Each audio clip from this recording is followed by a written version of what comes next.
Hello, and welcome to Good News Rhode Island, the show about Rhode Island and the people and places and events that make Rhode Island a great place to live, that build our communities, and that also watch out for our ecosystem. And today we have EcoRI, which is a news service that comes to us online, but also is working behind the scenes to make sure that the discussion of the care of the earth, care of the Narragansett Bay, care of the soil, care of the air quality, care of the wildlife is all in front of us all, so that we know what we can vote for, how we can help, and what we're doing that might change the environment ourselves. So I'd like to welcome Eco Rhode Island here today, EcoRI, and Frank Carini, who's the founder and editor, and Tim Faulkner, who's a senior reporter and works for the paper as well. So welcome. I don't know how you do what you do, but it's completely amazing, the scope of the coverage that you get. So thank you very much for keeping us all informed. Thanks for having us on the show. We appreciate it. First of all, just tell me in short what your mission is, because I've tried to say it, but maybe you can say it better.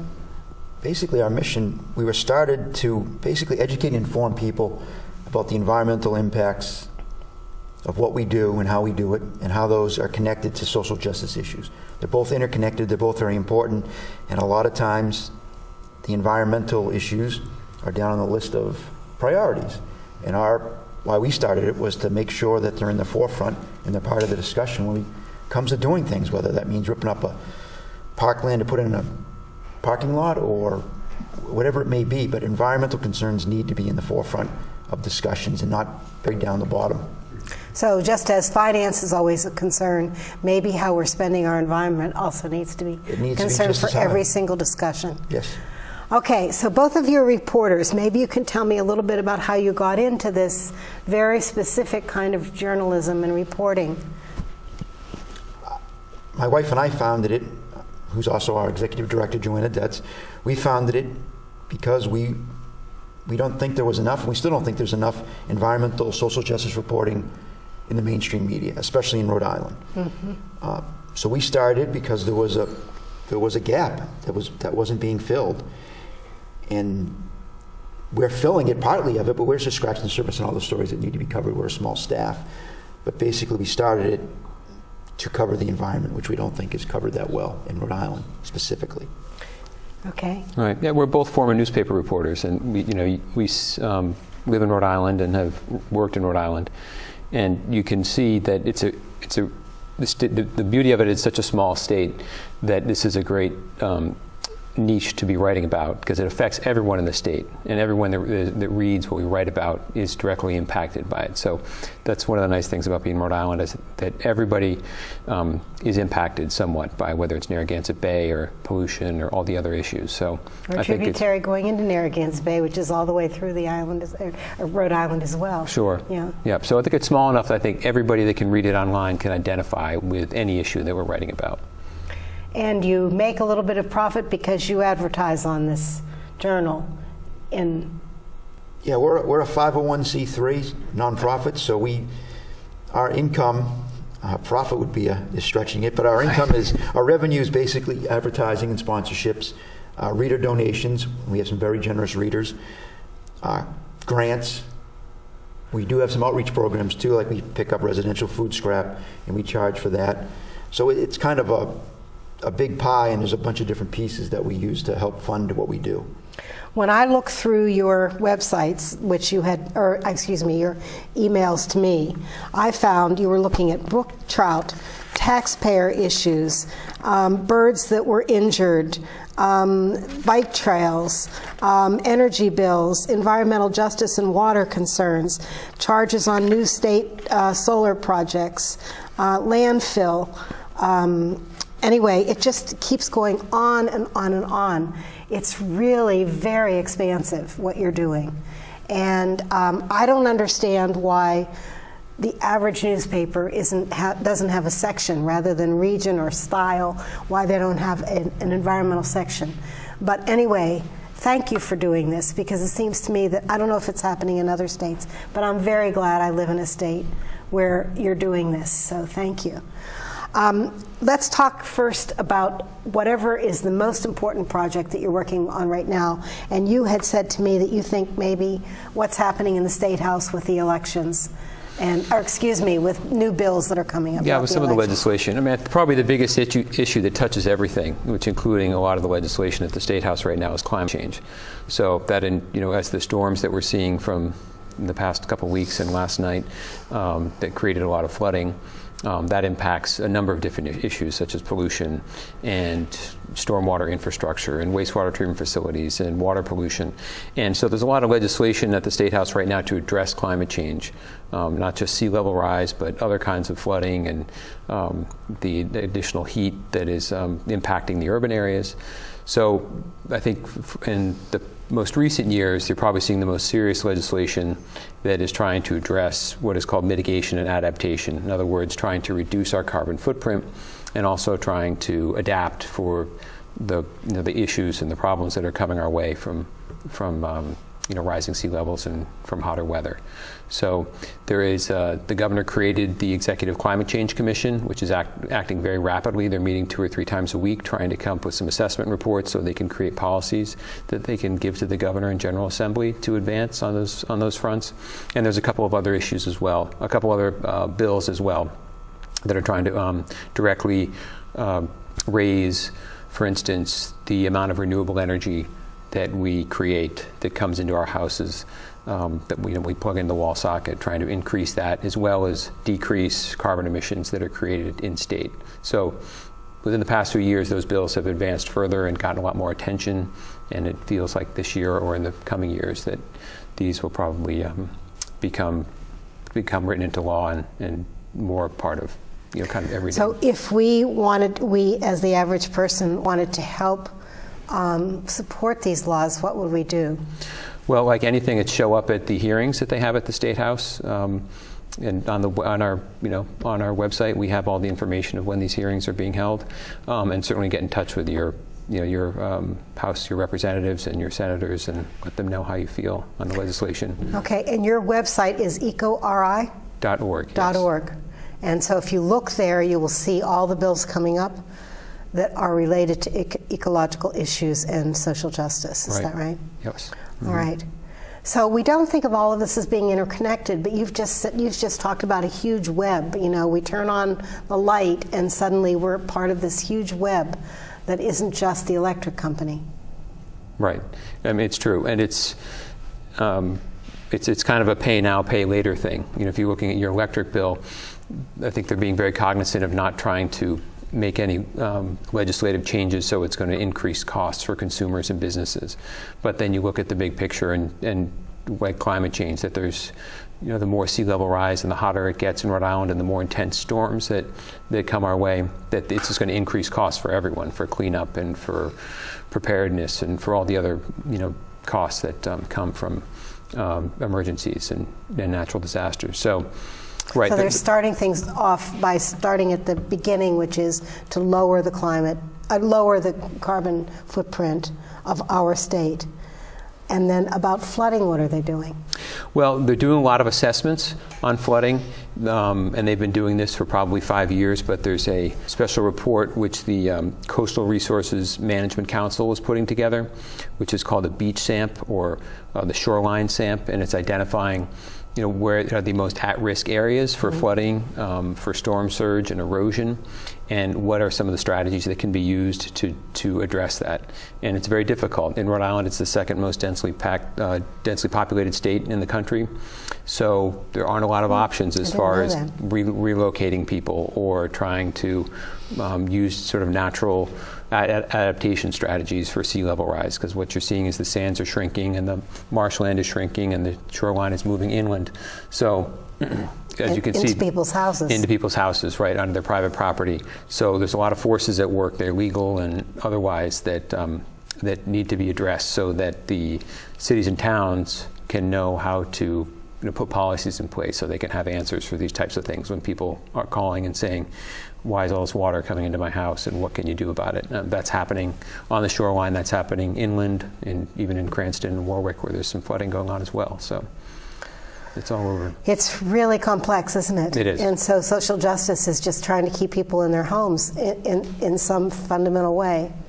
Right. I mean, even in urban areas in particular, where there's the sort of at-risk groups, where there's the low income and the senior, in senior housing and areas like that, where they have less, sort of access. They have less funds, of course, and maybe less access to air conditioning or to healthcare facilities. So those are some of the groups that also need to certainly have a lot of attention and planning done to help them.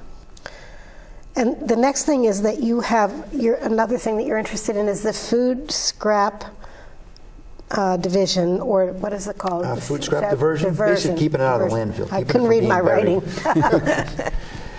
And keep food scraps out of landfill because it fills the landfill more quickly, but also because they can be used. It's a valuable resource. It's a valuable material. For one, it's taking up space in a landfill, which has only about 20-something years left before it's filled to capacity. But more importantly, it's a valuable resource that rebuilds our soil. It doesn't need to be buried. It needs to be used like it should be used by creating soil or creating a soil amendment that helps all this, especially in the urban areas, all this blighted soil that from brownfields and Superfund sites that have been ruined. And instead of burying it, we should be using it to nurture back our soil, especially in our urban areas where it's been, been beaten to death, if you will, since the Industrial Revolution. So food scraps are what? Vegetable peelings, fruit cores, apple cores, banana peels, eggshells, coffee grounds. It can be even the meat or bones. It all depends who's doing the composting. But all that stuff we just throw away that's food related, it can be broken down by, or is broken down if it's disposed of properly and done properly by microorganisms, trillions of them, that break it all down and put it back into the soil. But when it gets buried in the landfill, it's not. There's no oxygen. There's no water. It's just being buried, and basically, it's giving off methane gas, which is somewhat used for energy source. But the better way of using the food scrap is to use it to rebuild our soil and not carelessly and needlessly throw it or bury it in the landfill. Okay, so I have this silver pot on my sink, and every time we cut something up, we throw whatever it is away. Yep. The scraps away. Would I get these to you? What do you, not to put you on the spot, are you putting those in your garbage right now, your trash? No, I put them in a recycle bin, and then I use it on my own garden. Yeah, so you're composting, backyard composting. Yes. So, yes, that's but what a lot what would I do if I were taking part in your program? We have a program, which is our public outreach arm, which is called Earth, run by Kevin Proft, our programs manager, and we do residential pickup. And it's, if you live in the greater Providence area, we'll come to your house once a week or twice a month to pick it up. We charge $8 per pickup. We also have subsidies programs available thanks to a Rhode Island Foundation grant. But we do charge for that service because it takes time and money to do it, and it also helps fund our journalism, the stuff that Tim and I do. But you can go online and just check out Earth. We have a tab for it if somebody wants to become EARTH. Yes, if they want to become a client. And right now we have about 80 people that we pick up from. And then you put it somewhere. We bring it to an urban farm, city farm in Providence, which is run by the Southside Community Land Trust, or we bring it to an urban farm in Pawtucket, which is run by New Urban Farmers, and they break it down and they use it for their soil there. Great idea. It's a great idea. You're watching Good News Rhode Island, and today we're talking to EcoRI, the journal for you and me to tell us what's happening about our state, our land, our air, our water, and I guess our recycling. So thank you for that. Food scraps, yep. Food scraps. Now, the other thing is habitat protection that you deal with, you talk about. Can you talk about some projects that have worked that you've seen do well in the state of Rhode Island? Well, dam removal, for one. There was at one time 600 and some odd dams in the state. Really? A lot have been removed. There's still a lot up there. There's still a lot that's clogging up the rivers and making it hard for fish passage and, basically screwing up ecosystems and habitat. But the state and various different organizations, and I'm not going to name one because if I name one, I won't be able to name them all, are doing a great job, getting these dams taken down, educating people about the need to get these dams taken down. So that's one thing that's going on. To make fish ladders? Some fish ladders help. Removing the dam altogether is usually better, but yes, sometimes you can't, just for whatever reason, and a fish ladder helps, the American eel, the river herring, migrate the river up and down. So that's important. If you want a healthy ecosystem, you can't just be blocking up with the dams. And we don't have, mills that are powered by hydropower much anymore, and we don't have all these industries anymore. So we don't really need most of these dams, but it costs money to get rid of them. And there's other, public safety. You just can't go and rip it down, but it takes, planning and time, and it takes money.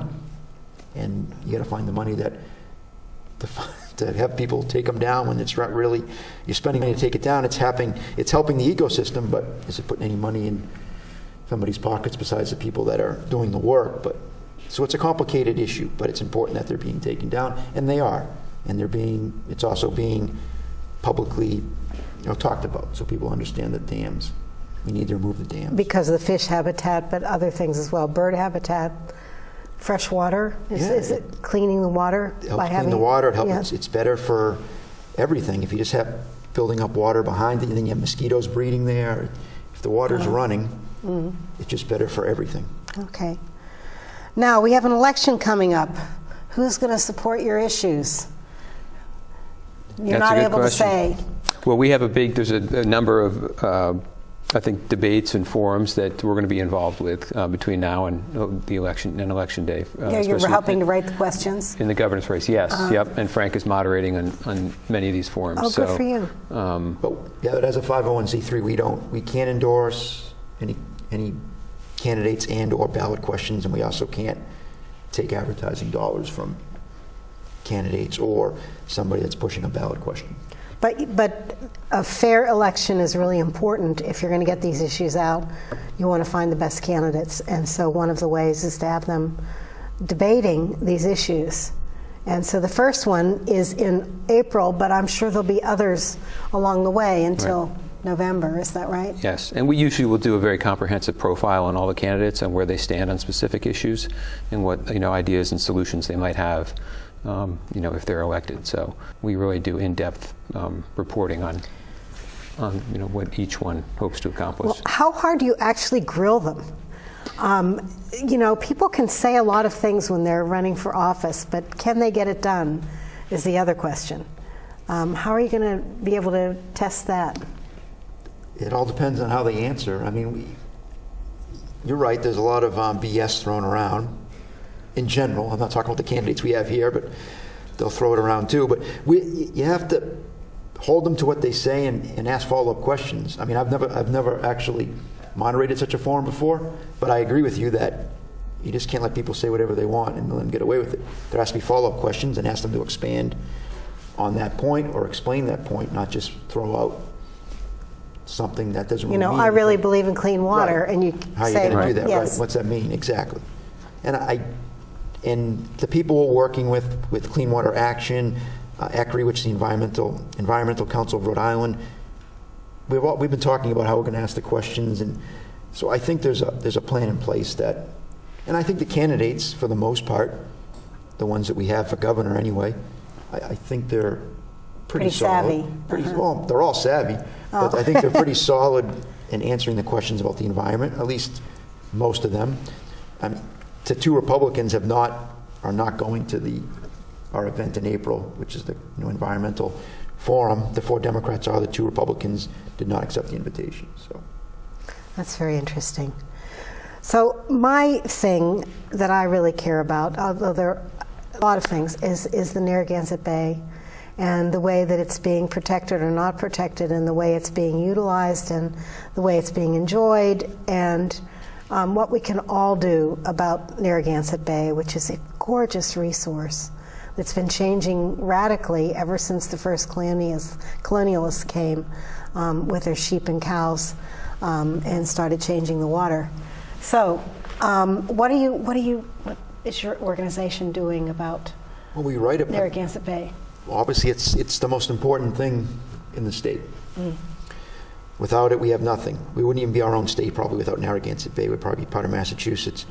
To protect it, it's pretty simple, at least for individuals or homeowners or property owners. Tim can speak on this, and he probably will. He probably could speak on it for days. But don't use lawn chemicals, first of all. And that all just runs off your lawn and into the bay. So there's one thing that's easy to do. Don't have such huge lawns. Take up some of your lawn and plant native shrubs or native trees. It helps with stormwater runoff. It helps with, because grass is better than asphalt, but and many times it's a hard surface too, where it can be impervious, and it's not much better than a parking lot or concrete, and the water will just run right off it and take all the chemicals with it and bring it to the bay. Get a rain barrel instead of collect the water from your gutters, and use that to water your plants or even your lawn, your patch of lawn. But it's little things like that matter, and people, it doesn't have to be a major project that costs a ton of money like the CSO, which is wonderful that the Narragansett Bay Commission has done under Providence. That's made a huge difference, and it's a very important project. But individually, or as just a family, you can do things that. Here's another one that's going to sound stupid or juvenile, but pick up your dog waste when you're walking your dog. That just ends up in the bay if you leave it. So it's just minor things like that. If everybody did them or more people did it, it would be collectively a big... Everything that goes into the public sewers goes into the bay, is what you're saying. Eventually, yes. And it's hopefully cleaned, but... it all depends on the flooding, last night's rains, or heavy rains. It can only do so much. But if there's less to do because there's less, it's not going to take out the lawn fertilizer, or a lot of that stuff that we throw down is going to make it there regardless of the CSO and stuff. We have to be smarter and careful about, how we treat our lawns, or how we don't, or pick up our dog mess, or little things like that. It might sound like, well, who cares? But it's important. The more populated the area is, the more everyone has a responsibility, is what it sounds like you're saying to me. Every individual can do something because the area is so populated that all of us are impacting. Yes, even the rural parts of the state are. If farmers using fertilizer, that's different there. But if we did less of it, or we went to more sustainable farming practices, which isn't we don't have any big industrial farms in Rhode Island, so that's not really a huge concern. But yes, we have a growing number of farms, which is wonderful. It is, and they're smaller, and they're doing it the right way. We don't, like I said, we don't have the big egg here, but it does matter that even the lawn chemicals or the fertilizers they use for their farms, it comes back into the water. Okay, so we all have a responsibility, yes. And we can learn this through EcoRI. If no other way. Yes, we write about it. We're not trying to preach to people. We're just trying to give people the education that, hey, if I do this minor thing, hey, maybe I won't throw lawn fertilizer down this year. Are you open to having people call you and ask you questions and look into issues for them and that kind of thing? Sure. Yeah, we get emails all the time and calls all the time about people will tell us what's going on in their community and they want us to look into it, or they have a certain question about what to do with how to dispose of something properly. So it's a very open dialogue that we have with our readers about issues in the state. Yeah, that's part of our mission, is public discussions. You can message us, call us, email us. There's only a small staff. Tim and I do basically all the writing, except for some freelancers, so we can't get to everything when somebody calls, but we'll certainly put it on our list and keep it on a list, and hopefully one day look into it, unless it's really off the wall. Okay, what are we doing for wildlife? I saw that some of the landfills burn, and therefore birds are being burned in the landfill. The fish issues are also big, I guess. Yeah, there was a hawk that last year. There's the methane flares at the landfill. I mean, birds are being hit, but it's not a huge problem. But there has been some that have been burned, not just in the central landfill here, but landfills anywhere there's a methane burn off. So it can happen. There are people trying to work on things that would keep the birds from getting that close to them or not being around them. So it does happen. But the hawk that you might have saw the story that actually I wrote, that was rehabilitated, and I think this June it'll be released back into the wild. So it does happen, but it's not. The central landfill isn't killing a bunch of hawks and stuff like solar flares. But that might be some kind of a methane thing that people might call you about. That I saw this bird; it was really injured, and then Yes. you would research it. It just seemed to me that was probably sponsored by an individual. I don't know if it was, but it just seemed like it was less of a public issue. It was. It was one of our freelancers, David Smith, heard about it and did a story on it. Okay. And I did a story about the problem before that. All right. We only have 3 minutes. I'm wondering what you have that you feel is really important to say to the public through this media, not just through your journalism. Well, one of the things that is happening in Rhode Island that maybe doesn't get recognized as much as it should are the number of environmental organizations. I mean, there's the groups that we all know, like Save the Bay and the Audubon Society and Clean Water Action and Environment Rhode Island, and they're all doing a lot of great things. So there is the good news is that there are a lot of very well-run organizations that could be small and in your community, or they could be statewide, that are advancing a lot of. They're making a lot of progress as far as making Rhode Island a better and cleaner place to live. So, and we love to write about those success stories and the things that they're doing. So, they always need support and help and volunteers, and if people can. Look into local environmental groups, their Conservation Commission or Land Trust or any of the big ones. There's always room for more people to help out. And the truth is that there's more to be done, much more to be done. Absolutely. Because there's so many people in Rhode Island. Okay, well, I want to thank you for being here and for doing what you're doing. It's really important, and I hope that you become a regular part of every newspaper in Rhode Island so that people can read not just online but with a paper in their hands, which may be the way. I don't know. What do you think? Anyway, thank you for watching Good News Rhode Island, and we're sure that there's good news around the corner. There's eco-justice around the corner, and you're helping to care for the earth. Thank you for watching.